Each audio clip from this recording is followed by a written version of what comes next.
किसी भी चुनाव का नतीजा देखिए सिर्फ एक नंबर नहीं होता। ये असल में जमीन की एक कहानी है। लोगों की उम्मीदें क्या थीं, उनकी नाराजगी किस बात पर थी और आखिर में उन्होंने जो जनादेश दिया उसका मतलब क्या है। तो आज हम डेटा और जमीनी हकीकत इन दोनों को मिलाकर छत्तीसगढ़ के केशकाल विधानसभा क्षेत्र की कहानी को परत दर परत समझने की कोशिश करेंगे। केशकाल ये सिर्फ एक नाम नहीं है, ये एक पहचान है। यहाँ की हवा में, यहाँ की मिट्टी में ना प्राचीन आदिवासी समुदायों की विरासत बसती है। और जानते हैं, इसी जमीन पर राजनीति का एक बहुत ही आधुनिक सबक लिखा गया। इस पूरी कहानी को समझने के लिए सबसे पहले हमें इसकी जड़ों को, यहाँ के लोगों को समझना होगा। तो ये जो नंबर आप देख रहे हैं, -5560, यही वो आंकड़ा है जिसके इर्द गिर्द हमारी आज की पूरी बातचीत घूमेगी। इसे सिर्फ वोटों का अंतर मत समझिए, नहीं, ये 2023 में केशकाल की सियासी हवा का रुख बदलने वाला वो छोटा सा मार्जिन है जिसके पीछे एक बहुत बड़ी, बहुत गहरी कहानी छिपी है। तो चलिए इस विश्लेषण के सफर में आगे बढ़ते हैं। हम सबसे पहले केशकाल की उस धीमी आवाज को सुनेंगे जो शायद नतीजों के शोर में दब गई। फिर हम वहां की जमीन को पढ़ेंगे, चुनावी उलटफेर की पूरी चीरफाड़ करेंगे, सिस्टम के अंदर की दरारों में झांक कर देखेंगे और फिर एक 90 दिन के गवर्नेंस ब्लूप्रिंट पर बात करेंगे जो दिखाता है कि खोया हुआ विश्वास आखिर वापस कैसे हासिल किया जाता है। तो हमारी पड़ताल शुरू होती है 2023 के नतीजों से, जब मौजूदा विधायक संतराम नेताम अपनी सीट हार गए। देखिए, ये सिर्फ एक सीट का हारना नहीं था, ये एक इशारा था, जमीन से उठी एक फुसफुसाहट जिसे अगर सही वक्त पर ना समझा जाए तो वो एक तूफान में भी बदल सकती है। अब जरा इन आंकड़ों को देखिए। बीजेपी को मिले 45.39% वोट और इंडियन नेशनल कांग्रेस को मिले 42.13%। मतलब जीत और हार के बीच का फासला सिर्फ 3.3% का था और यही फासला 5560 वोटों की हार बन गया। लेकिन बड़ा सवाल ये है कि ये फासला आखिर पैदा हुआ कहाँ से? देखिए, किसी भी चुनाव को ना सिर्फ नतीजों के चश्मे से नहीं देखा जा सकता। असली कहानी तो वहाँ के लोगों में, वहाँ की मिट्टी में छिपी होती है। मैं इसे कहता हूँ जमीन को पढ़ना। तो चलिए केशकाल के मतदाताओं और उनकी भागीदारी को और करीब से देखते हैं। केशकाल में कुल मिलाकर 2,07,000 से ज्यादा मतदाता हैं, पर जो बात असल में ध्यान खींचती है वो है वोटर टर्नआउट, करीब 82%। सोचिए, इसका मतलब क्या हुआ? मतलब ये कि हर 10 में से 8 से भी ज्यादा लोग अपना सब काम छोड़कर लाइन में लगकर वोट डालने आए। ये कोई मामूली बात नहीं है। ये दिखाता है कि यहाँ के लोग कितने जागरूक हैं, कितने जिम्मेदार नागरिक हैं। और इन जागरूक मतदाताओं में से लगभग 70% अनुसूचित जनजाति यानी शेड्यूल्ड ट्राइब्स समुदाय से आते हैं। गोंड, मारिया जैसे समुदाय यहाँ की राजनीति की आत्मा हैं। असल में उनकी उम्मीदें, उनकी समस्याएं और उनका भरोसा ही किसी भी पार्टी की जीत या हार का फैसला करता है। अच्छा, अब हम इस विश्लेषण के उस हिस्से में आते हैं जो सबसे ज्यादा चौंकाने वाला है। एक ऐसी सीट जो कुछ साल पहले तक एक पार्टी के लिए एक मजबूत किला मानी जाती थी, वो किला आखिर ढह कैसे गया? चलिए इस बड़े उलटफेर की परतें खोलते हैं।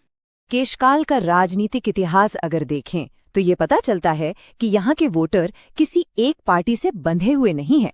वो काम देखते हैं, अपनी जरूरतें देखते हैं और फिर फैसला करते हैं। 2008 में बीजेपी जीती तो 2013 और 2018 में कांग्रेस। लेकिन 2018 की उस बड़ी जीत के सिर्फ 5 साल बाद 2023 में बीजेपी ने फिर से वापसी कर ली। ये स्लाइड तो पूरी कहानी को एक ही तस्वीर में बयां कर देती है। 2018 में कांग्रेस ने लगभग 17,000 वोटों की एक बहुत बड़ी बढ़त के साथ जीत हासिल की थी। 5 साल बाद 2023 में वही बढ़त 5,560 वोटों के घाटे में तब्दील हो गई। ये सिर्फ हार जीत का आंकड़ा नहीं है, ये लगभग 22,500 वोटों का एक जबरदस्त स्विंग है, एक बहुत बड़ा उलटफेर। और यहीं पर हमें एक पल रुककर सोचना होगा। हमारे जो संवैधानिक मूल्य हैं वो हमें सिखाते हैं कि हर नागरिक का सम्मान सबसे ऊपर है। लोकतंत्र का मतलब सिर्फ जीतना नहीं होता, इसका मतलब है सुनना, सामने वाले की बात सम्मान से सुनना, क्योंकि हार में भी जनता की आवाज में एक निर्देश छिपा होता है, एक सबक। तो सवाल अपनी जगह पर कायम है। आखिर 17,000 वोटों की वो मजबूत बढ़त, वो कुशन कहाँ गायब हो गया? ये कोई हवा में तो नहीं हुआ होगा। ये भरोसे के धीरे धीरे खिसकने की कहानी है। अब हम जानेंगे कि इस भरोसे में आखिर कमी आई क्यों। तो अब हम इस पड़ताल के सबसे जरूरी हिस्से में हैं, सिस्टम के अंदर की दरारों को समझना। क्योंकि कोई भी किला बाहर के हमले से उतना नहीं टूटता जितना वो अंदर की कमजोरियों से टूटता है। ये हार सिर्फ बाहरी कारणों से नहीं बल्कि अंदरूनी वजहों से भी हुई। जरा इस स्वॉट एनालिसिस को देखिए। कांग्रेस की सबसे बड़ी ताकत थी आदिवासियों से दशकों पुराना रिश्ता और गांव-गांव तक फैला हुआ कैडर। लेकिन कमजोरी क्या थी? जमीन पर धीरे धीरे पनपता असंतोष और शायद संगठन के अंदर गुटबाजी का खतरा। वहीं दूसरी तरफ बीजेपी का लगातार मजबूत होता जमीनी नेटवर्क एक बड़े खतरे के तौर पर सामने आया। अगर हम चुनाव अभियान को 3 चेहरों से देखें, संगठन, नैरेटिव यानी आपकी कहानी और संसाधन, तो तस्वीर और भी साफ हो जाती है। संगठन ठीक था, लेकिन बूथ लेवल पर जो तालमेल होना चाहिए था उसमें कमियां थी। नैरेटिव यानी जनता को जो कहानी सुनाई जा रही थी उसमें शायद ताजगी और धार की कमी थी। और संसाधन थे, पर विपक्ष के मुकाबले शायद कम पड़ गए। और आखिर में सबसे जरूरी बात, वो मुद्दे जो सीधे मतदाता के दिल और दिमाग को छूते हैं। सबसे बड़ी चिंताएं क्या थीं? आदिवासी समाज के लिए जमीन और जंगल के अधिकार और रोजमर्रा की जिंदगी से जुड़ी सड़कें जैसी बुनियादी सुविधाएं।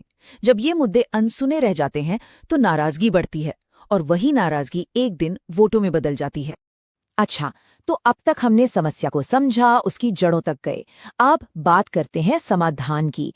विश्लेषण का मकसद सिर्फ गलतियां गिनाना नहीं होता, बल्कि आगे का रास्ता दिखाना होता है। तो खोया हुआ जनादेश वापस पाने के लिए एक स्पष्ट और एक्शन लेने लायक रणनीति क्या हो सकती है? पेश है 90 दिवसीय गवर्नेंस ब्लूप्रिंट। वापसी का ये सफर एक सीढ़ी की तरह है, जिसके 3 अहम पड़ाव हैं। पहले 30 दिन यानी 90 से 60 दिन पहले पूरी तरह से तैयारी और जमीनी काम के लिए। अगले 30 दिन लोगों तक सीधे पहुंचने के बड़े अभियान के लिए। और आखिरी 30 दिन अपनी पूरी ताकत झोंकने और माइक्रो टारगेटिंग के लिए। तो पहले चरण में यानी जमीनी तैयारी में सबसे जरूरी काम है स्थानीय मुद्दों पर अपना संदेश एकदम साफ करना। बूथ लेवल पर सर्वे करके ये समझना कि कौन से वोटर दुविधा में हैं, अपने कार्यकर्ताओं को फिर से तैयार करना और गांव-गांव तक बातचीत के नए रास्ते बनाना। क्योंकि देखिए, नींव मजबूत होगी तभी तो इमारत दोबारा खड़ी हो पाएगी। और हाँ, एक बात और, जब हम व्हाट्सएप जैसे टेक्नोलॉजी के साधनों का इस्तेमाल करते हैं तो एक बात हमेशा याद रखनी चाहिए। हर नागरिक का डेटा एक अमानत की तरह है। हमारे देश के कानूनों के तहत उनकी सहमति और निजता का सम्मान करना हमारे सिस्टम के भरोसे की सबसे पहली शर्त है। ये सिर्फ एक कानूनी नहीं बल्कि एक नैतिक जिम्मेदारी भी है। इस वापसी की सबसे बड़ी जिम्मेदारी खुद उम्मीदवार की होती है। उन्हें सीधे लोगों के बीच जाना होगा, उनकी शिकायतें सुननी होंगी और उनका समाधान भी करना होगा। अपनी आदिवासी पहचान को गर्व से सामने रखना होगा। और सबसे जरूरी, अगर कहीं कोई चूक हुई है तो उसे स्वीकार करने और माफी मांगने में विनम्रता दिखानी होगी। क्योंकि विश्वास दोबारा बनाया जाता है, हुक्म से नहीं मिलता। और ये हमें इस पूरे विश्लेषण के सबसे बड़े और अंतिम सबक पर लाता है। आखिर ये सारी कवायद, ये सारी राजनीति, इसका असली आधार क्या है? जनादेश मिट्टी की तरह होता है।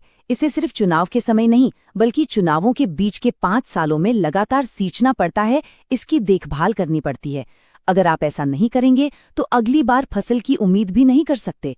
शासन एक निरंतर सेवा है, कोई मौसमी गतिविधि नहीं। तो अंत में मैं आपके लिए एक सवाल छोड़कर जा रहा हूँ। क्या चुनावी हार किसी नेता या पार्टी के लिए एक अंतिम फैसला है, या फिर ये जनता की तरफ से दी गई एक विस्तृत निर्देश पुस्तिका है जो ये बताती है कि आपको कहाँ और क्या सुधार करने की जरूरत है? सोचिएगा जरूर। If you want to become a people-centric leader and uplift your constituency, get in touch with Blueprint Strategies AI at mgr@blueprintstrategies.ai or call 080-4204-1602. Purpose beyond politics.